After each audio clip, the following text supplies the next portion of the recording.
Luck साहब action college में 2 minute दे रहा हूं आपको मैं, और आप उसके अलावा 1 मिनट है अगर आपने सेनेटर साहब की बात पे बात करनी है।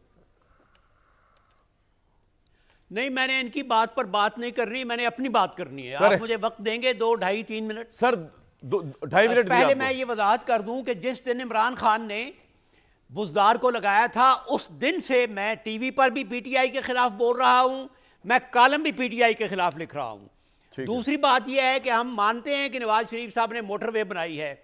भाई हम तो अंग्रेज़ों के भी मशकूर हैं जिन्होंने हमें रेलवे दी, जिन्होंने हमें लोकल गवर्नमेंट सिस्टम दिया, जिन्होंने हमें ऑडिट सिस्टम दिया, तो हम तो अंग्रेज़ों के भी मशकूर हैं। बात है सिस्टम की, बात है इंसाफ की। इंफ्रास्ट्रक्चर बनाना वो तो अंग्रेज भी बनाकर दे गए थे, बात इंसाफ की है। अच्छा, अब मैं आपको ये बात बताऊं कामरान साहब के कल से मैं मुसलसल हंस रहा हूं और मेरे घर वाले मुझे सही दिमाग नहीं समझ रहे, वो कहते हैं बाबिदा दिमाग खराब हो गए। अच्छा देखें, ये जो कल इनका फाक्सपा हुआ है, पूरी दुनिया के लिए जो तमाशा बना है एचिसन वाला, इसमें मेरे 5 पॉइंट्स हैं और मैं चैलेंज करता हूं साहब बड़े खुश हुए आपके वो दिमाग वाली बात पे, लेकिन चले आप जी कंप्लीट करें। जी बताइए सर। नहीं अच्छा आदमी है ये, मैं देखिए मैं समझता हूं ये बहुत अच्छा आदमी है। अच्छे आदमी, भट्टी साहब भी अच्छे आदमी है। जी अजहर साहब कंप्लीट कर ले। बोलो। भट्टी साहब भी अच्छा आदमी मैं पता नहीं अच्छा हूं या नहीं, लेकिन मैं अच्छा हूं या नहीं, लेकिन मैं आदमी जरूर हूं। अच्छा, गुजारिश ये है कि मेरा पहला पॉइंट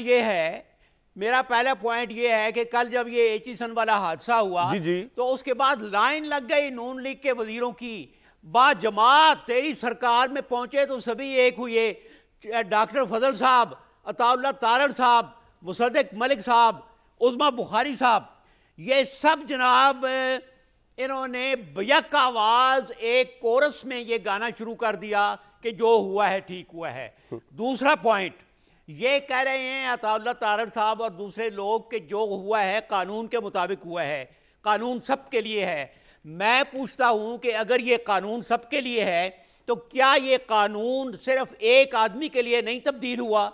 अगर आपने सबके लिए करना था तो पिछले 8 साल में आपने क्यों नहीं किया? ये कानून सिर्फ एक आदमी के लिए तब्दील हुआ है और फिर आपने कहा है कि ये सबके लिए है।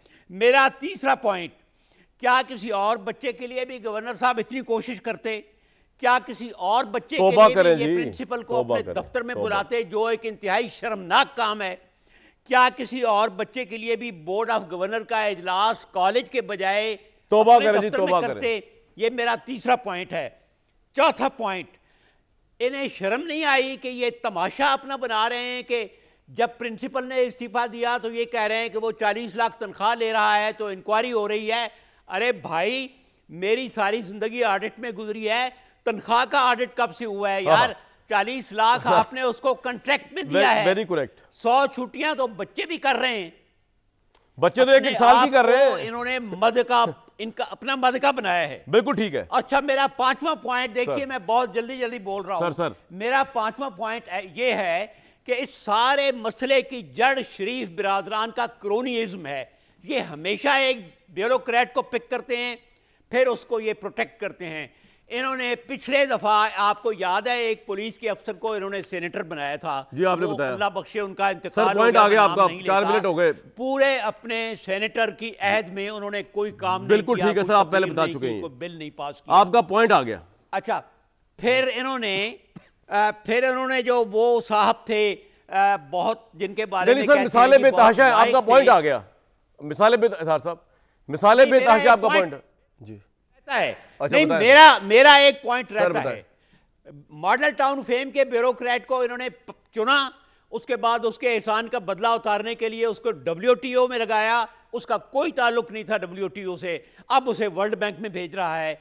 अब इन्होंने एक और ब्यूरोक्रेट को चुना है, पहले PDM ने उसको वजीर बनाया, इलेक्शन कमीशन ने निकाला, अब उसको ये फिर वजीर कर रहे हैं और अब उसको 2 बच्चों के लिए सारा ये पॉइंट आ गया सर, पॉइंट आ गया। मैं अपना कमेंट बाद में दूंगा इस कॉलेज के ऊपर। खुदा के लिए उसको छोड़ दो यार, छोड़ दो, तालीमी इदारों को माफ कर दो।